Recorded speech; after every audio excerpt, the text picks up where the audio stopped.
if you're anything like me and you love a bit of technology, automation, AI, and all that jazz, then you're going to love today's episode. I've had a long chat just now with a guy called Ricardo Silva. Well, about 45-minute chat in any fact.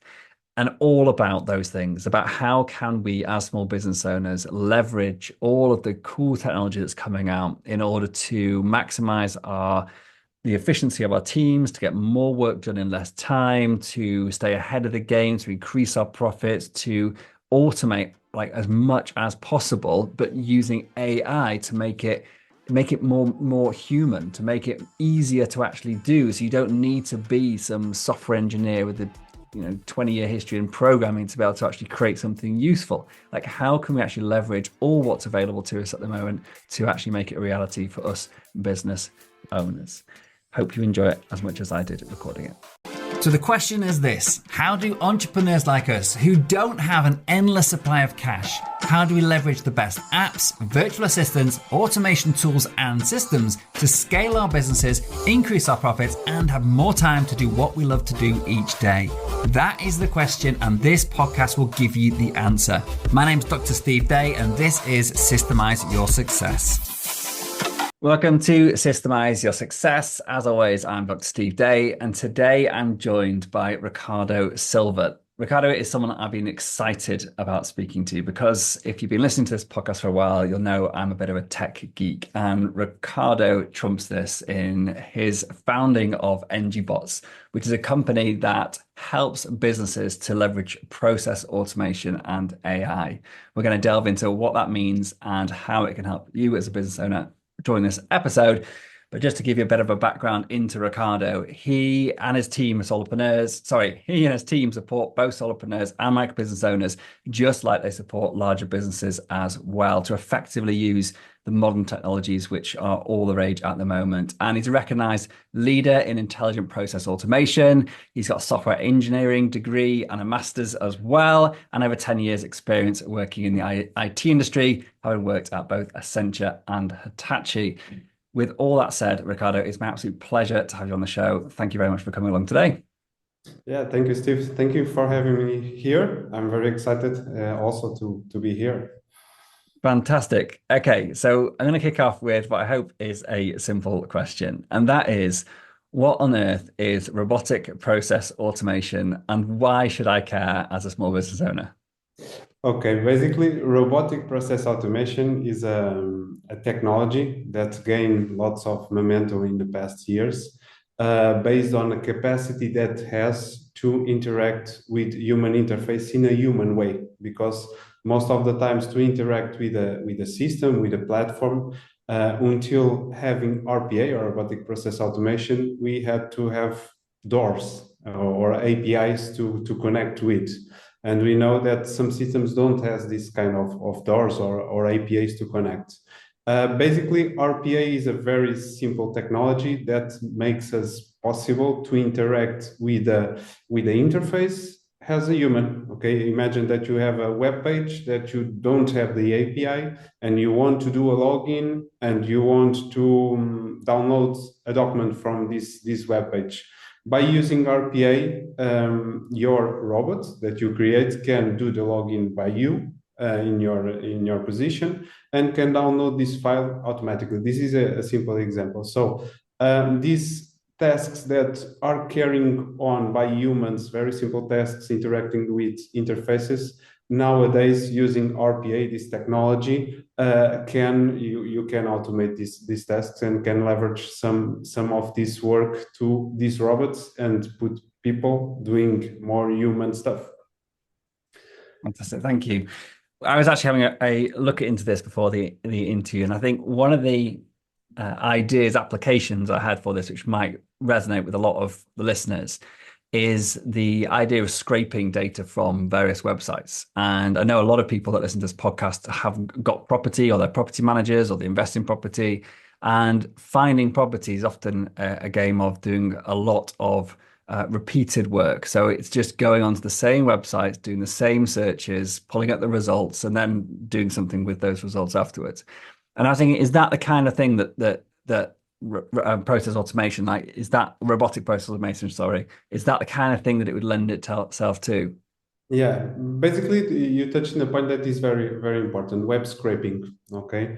Web scraping is not a new thing. It already exists for a while, many years, I believe so.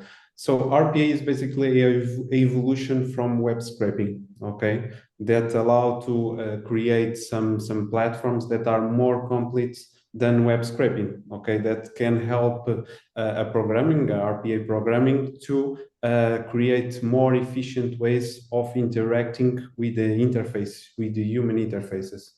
And basically, these kind of tasks that you referred are those two types of tasks. That are some tasks that I say that is the personal process automation, and the other type of tasks are the enterprise process automation. Okay, those type of tasks follow on the first basket, which is the personal process automation, and those kind of tasks are tasks that have maximum 10 steps and are basically interact with web pages, with Excel worksheets, with other kind of documents. And yeah, these kind of tasks that you are referring to are the kind of tasks that are very easily automated, okay? Even by persons that don't have the experience in terms of software engineering to doing so, or any kind of knowledge to develop software, okay? There are many low-code platforms nowadays, some of them with licensing, other free, that you can use to create your own automations that you easy up these tasks, the daily tasks that you need to do. The other hand, you have enterprise process automation, where it's a more complex automation. That is the kind of automation that we do and work with our clients, where you have many integrations, many steps, many paths that in terms of exceptions that automation can have. And you have those two types of automations. For this personal level automation, those are the kind of tasks that many people can do right now. Nowadays, there are many tools on the web, and I strongly incentivize, I strongly say to the people that asking me how I can start to do this kind of tests and try to automate, because it can leverage lots of time for them. Yeah, I think that, I mean, I work a lot with businesses who are really building their teams for the first time and understanding the power, the leveraging power of leveraging other people in inverted commas to do work for them. And I think what is exciting for me at the moment is that there are so many tasks that lend themselves to be able to be fully automated now. And I think one of the things that really struck me when I was having a play around with this technology was that you just mentioned it there, like having no code or low code options, but a lot of them it's just point and click. It's like literally the robots will just follow what you do on the screen and then do it again and again and again and again. And so this, I think, is a technology that is just gonna get better and better.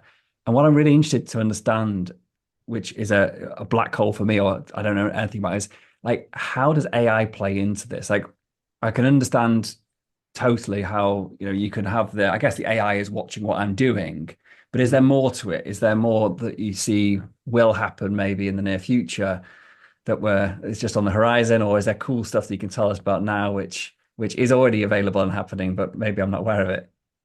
Yeah, let me divide this question into parts. The first part is this seeing teams and companies building this automation mindset. Okay, there are two types of business nowadays. There are the business that are thinking automation as a strategic investment. Okay, and most of the companies that are starting right now are having this mindset.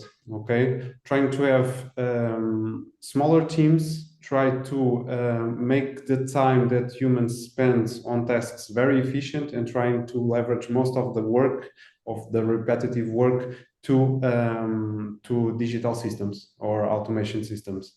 And there are many teams that are appearing, many companies that are appearing that are following this model. Okay.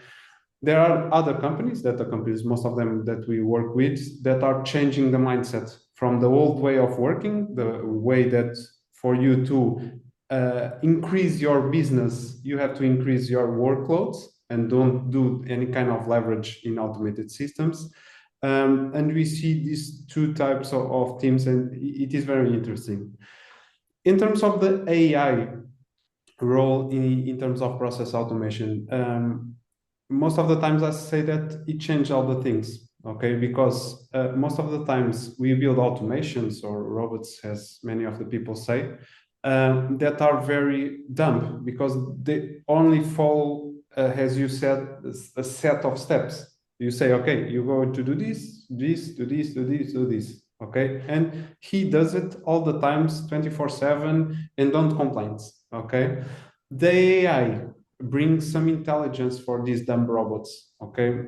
For instance, you have a document and invoice that can change a lot in terms of structure. If you put a dumb robot saying, okay, your invoice number is always here, okay? If you have a different invoice, he will fail, okay? By having AI, and AI in a very democratic way, which is the difference that we have on this AI, you can leverage very easily this capacity to the robots for them to being able to deal better with exceptions or with unstructured data like humans do very well. You imagine you are reading an email. For reading an email, the structure is different every time. If you have an AI reading an email, probably nowadays it's very easy to extract what the other people is saying on email, okay? So most of the times I say AI changed everything for process automation, okay? And created make very easy nowadays to leverage some use cases that until now, by having rule-based robots, are very difficult to implement to the companies or very expensive. Yeah, I think it's a really key point why I believe that now is the time where small businesses can consider using robotic process automation, where in the past it just wasn't possible, and the cost was the huge thing. Because to make, like, I've got a background in computing and programming from years ago, and like this is years ago, I did a degree. I graduated in 2002, so my experience of going through computing was very, very logical. And what really put me off so much with automation, and I've even recorded podcasts about this, about how you should never automate before you've done something manually like dozens of times. Like the cost of automating in the old mindset was just huge, and things always go wrong. It always takes 10 times longer than you think it's going to do, and then something changes and it all breaks.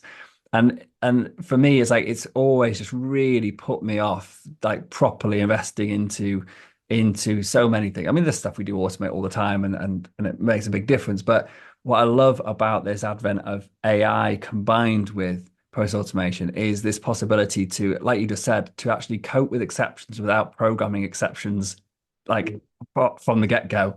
And that is massive. And I think, like, if you're not coming from a background of computing, you might understand how big that is. But it's like suddenly you've gotten, like you said the example before about like just a simple, like having an invoice, and then the location of the company address or the invoice number, that will change. And the AI can actually just read it and go, well, there it is, like a human does. And I was messing around the other day, and I put a spreadsheet of recruitment people fill out our application form to come and work with us. And I literally just gave it the spreadsheet with some criteria that we use as a human to actually put it against. And I just said, tell me who to hire. And you could see it going through, like, and it's actually, I said, tell me your thinking. And so it went through step by step. It says, oh, this isn't working. I'm going to try something else. I'm going to try something else. I'm going to try something else. Oh, how about this list? And the list it produced was the same, except for one exception, was one extra and one missing. The same list that my staff produced when we actually did the recruitment a couple of months ago. And it was just like eye-opening to see how, if we could combine that AI part with what you're talking about, as in the robotic process automation, like the getting of the data, the moving of the data, and then the processing of it can be done by a brain, in effect. I mean, I think that's massive. Yeah. I think that what we feel right now is that this augmented a lot the capacity of us as humans, and making this technology very accessible, like a chat GPT or any kind of interface that you can interact and augment your capacity, had put not only us, that we are on the technology wave, I may say, but all the society thinking, okay, we should rethink the way humans work, or how we see the work nowadays, because it was like when you have the calculator the first time, okay, augmented your capacity as a human, and nowadays you have an agentic AI or agent AI that you can ask things and try to make them scenarios or questions that can provide some insights that you are not thinking.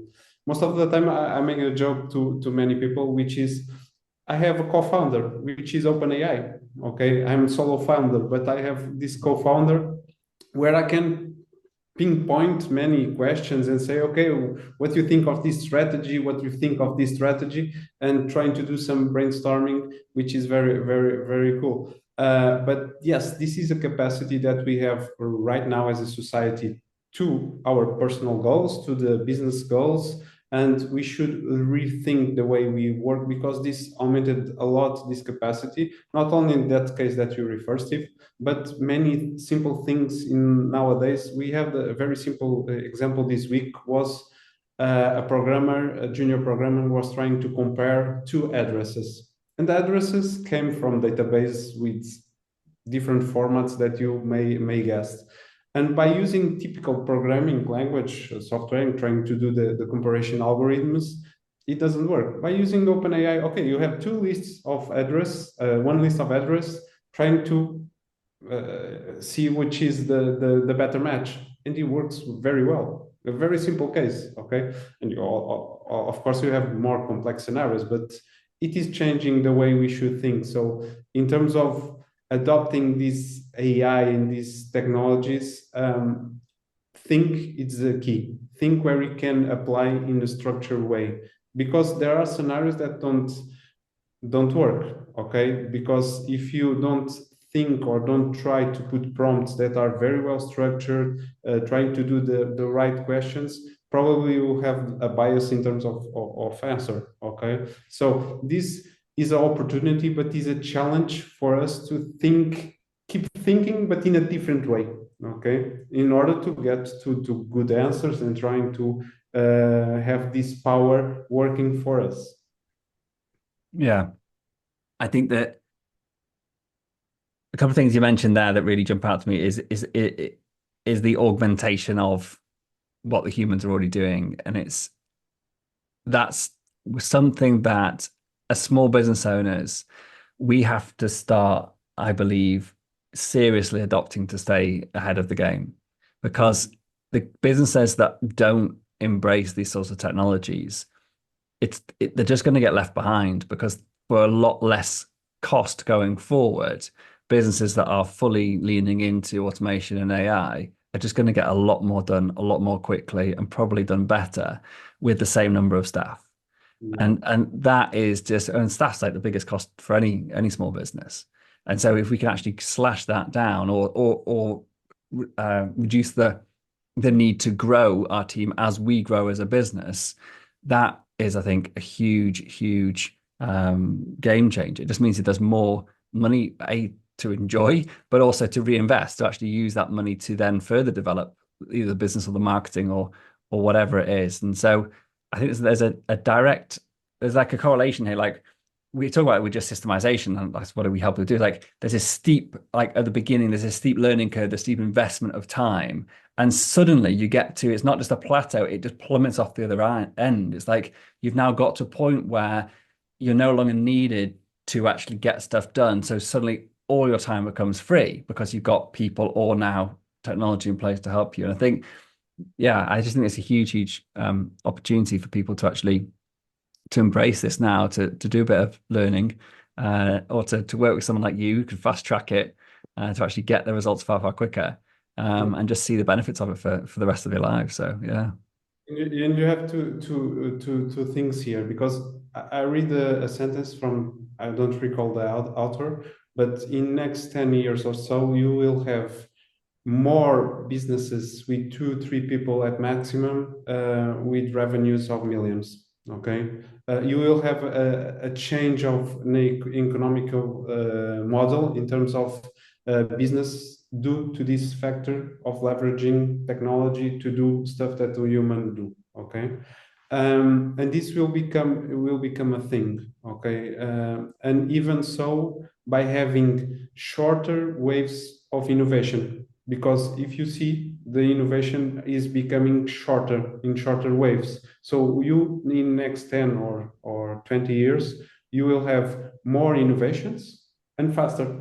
So the business will have to adopt. And I believe by augmenting the capacity of the founder, of the founder team, or even the team, you will become to having these different business that have this massive leverage in terms of revenue due to this usage or intelligent usage of the technology.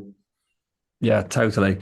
And I think one of the things that I've struggled with certain team members, and I've seen my staff struggle with as well, is really getting the culture in the business. And you mentioned this before about, businesses that are starting now are often starting with a mindset of automation. And I think that often, like, the people I've worked with, they haven't got that mindset yet. We're of a generation where, I mean, I've been a geek my entire life, so that's what I love to do. But so many of the people I work with in their 40s, 50s, 60s, and above, like, they just haven't got this mindset of how to leverage what's available, and that has a knock-on effect. They're not pushing their staff to become brilliant at it.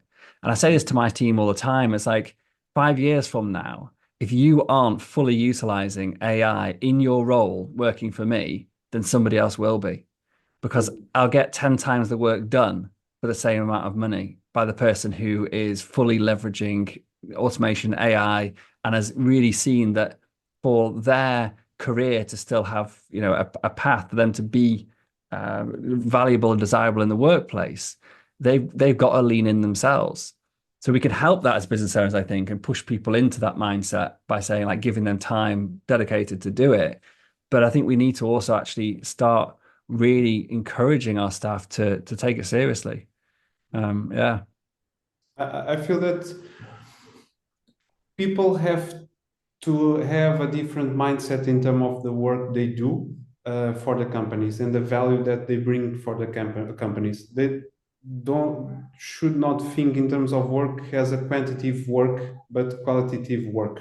Okay, it should be measured in a way. Okay, which is the kind of value that, in terms of innovation, in terms of empowerment, in terms of dealing with other people, that you bring, because the type of works where you are measured only by the execution of the task in terms of quantity, those type of tasks will struggle. Okay, or these type of roles will struggle. So in terms of being an employee, employees should think or rethink the way they thought until now, the way they have been working. Obviously, for low skilled roles will be even extremely different. Okay, because since they are low skilled, it is more easy to replace some of the tasks that they do. For high creativity and high skilled jobs will be difficult. Okay, because AI has lots of powers, but to deal with lots of uncertainty, it's difficult. Okay, but yeah, in the other hands, in terms of business owners, we should empower our team to follow this path.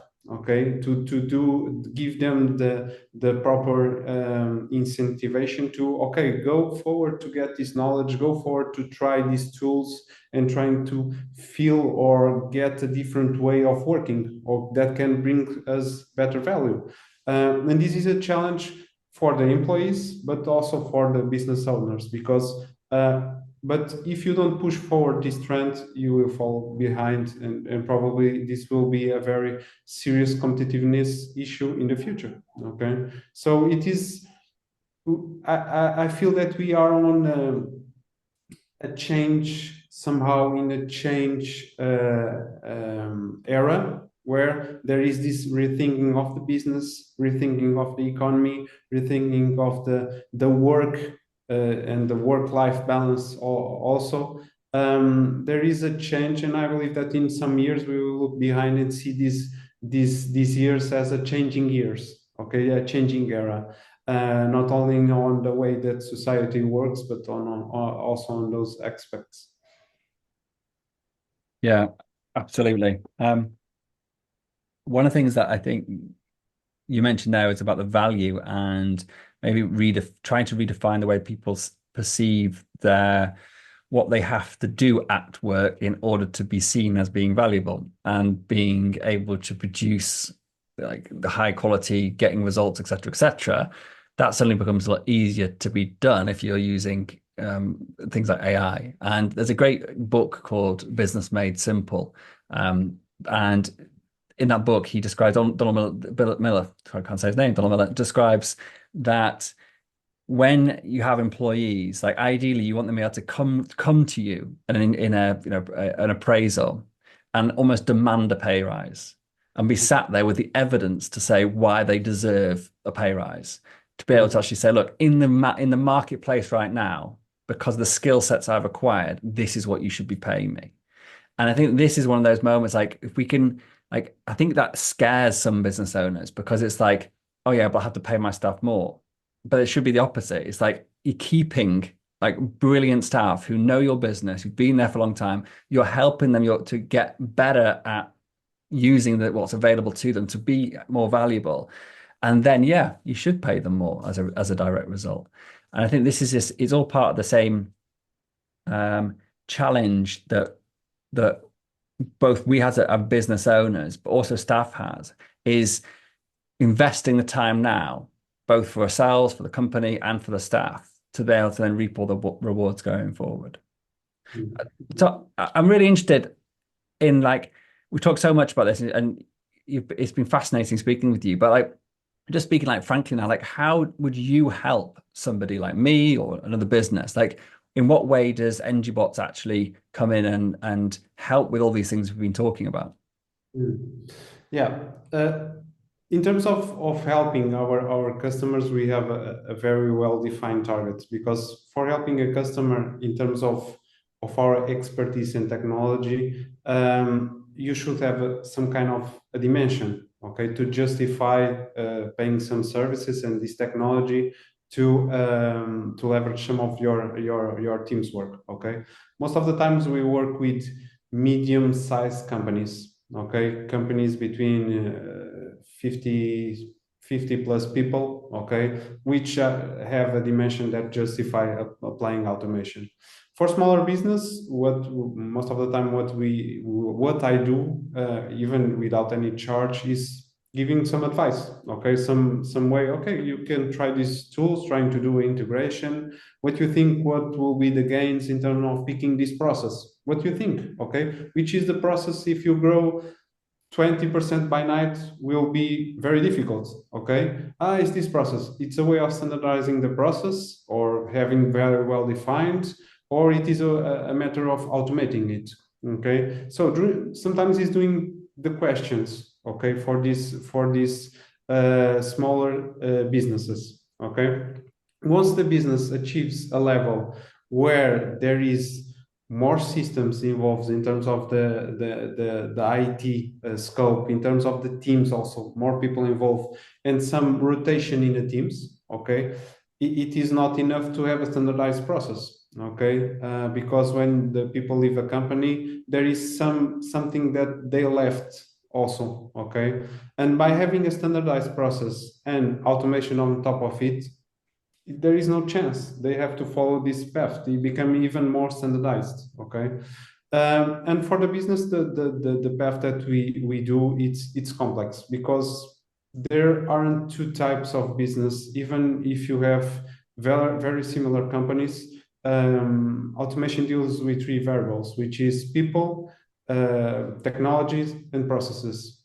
And those are not equal in two companies. Okay, so for each company we should address or create a strategy that is different from one company to the other. Even the people that approach us have different interests and knowledge in terms of automation, because nowadays there still exist lots of missing information in terms of automation, in terms of AI, in technology in general. Okay, some people come to say, I need AI for my company. You need AI for what?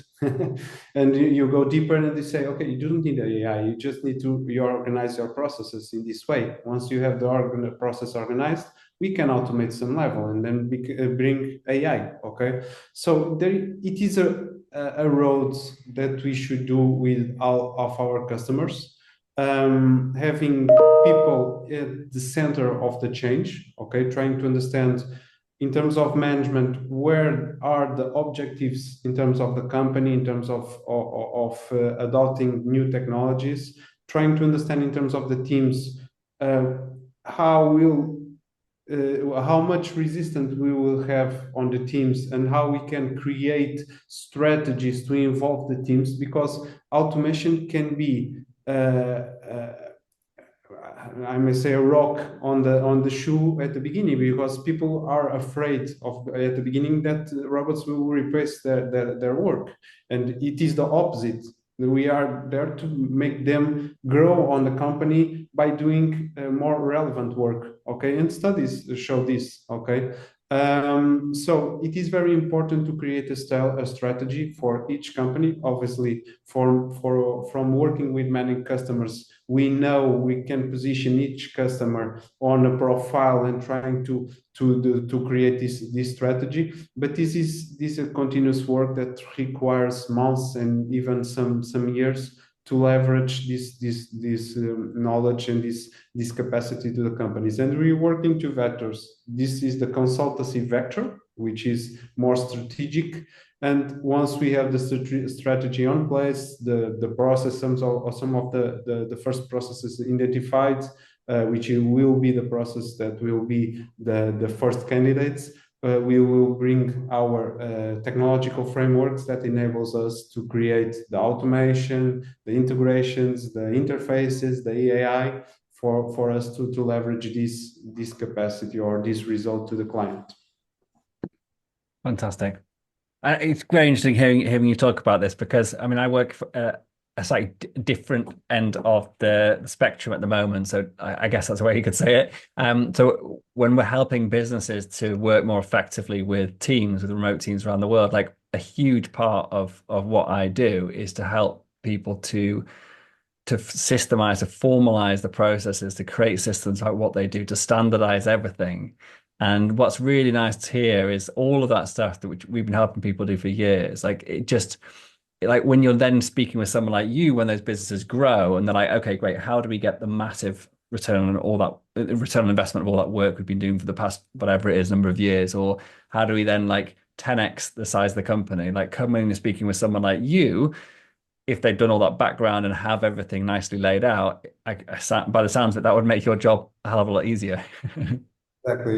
You don't need to put automation on top of a thing that is not organized, because otherwise will be a quick fix. And you want to think this automation AI has strategic, okay? Because if you do it in a strategic way by adopting this very using our frameworks, our ideas in terms of adoption of this digital transformation, probably at the end we will have the return of investment. You will have a better company, less resistance in terms of the adoption of this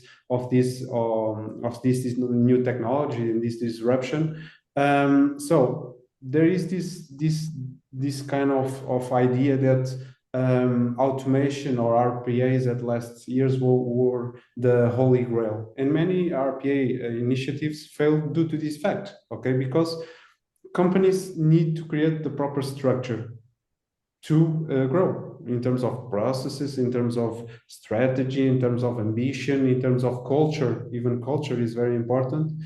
Automation is just a layer to augment this capacity. If the structure is not very well defined, and even the process that is systemized on the first place, will be changing during these initiatives in during the growth of the company. Okay, so this is, for many customers that we have, this is a work in progress, because once we do some processes or automate some processes, probably we will return to the first process to refine even more the process. Okay, so this is a road that the customers do with us, that they know that will bring value for their teams, not only the return of investment in terms of savings of the work, but the impact that has on the mindset of the company, or even in the standardization of the processes, because people tend only to look to the savings, and that is not correct.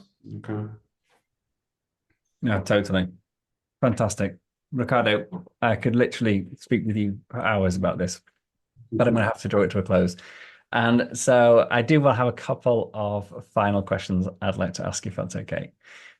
First off, except for Engibots as a platform, what other tools, apps, browser plugins, anything cool you found recently that you've been playing with that you've had value from? That is a very difficult question, because most of our work in our team are software engineers. So most of the apps that we use or the tools that we use are more tailored for software development. But me as an entrepreneur, I use a lot of OpenAI nowadays. Yeah. We use a lot an app that is very cool that we have been leveraged for this last year, which is Notion, for notes, wiki, managing our work. We use lots of what to use more. Yeah, basically those are the two tools that changed our way of working. The OpenAI for the main reasons, and this Notion app that we have been working a lot with to organize our work and our structure internally in terms of the Engibots ops, I must say. Yeah. I think either the last person I interviewed or before that also had really lent into Notion over the past 12 months and absolutely loved it. And I think, 3 or 4 different people have mentioned it, but I haven't yet properly explored it. I had a little dabble, but I need to get into it properly. Fantastic. The title of this podcast is Systemize Your Success, but what does success mean to you? What success does to me? It's a difficult question, but I believe that success for me nowadays, it's having the freedom to implement my ideas in terms of automation, in terms of technology, having a team that is excited with these ideas and contribute to these ideas. Having customers, I say lots of time, I don't want too much customers. I want good customers that are excited with the possibilities of automation and AI. And of course, the success at the very first point is having freedom for my family and time to be with my family. That'll do very nicely, and a great place to end. Thank you very much, Ricardo. It's been an absolute pleasure having you on, and good luck with Engibots. Thank you.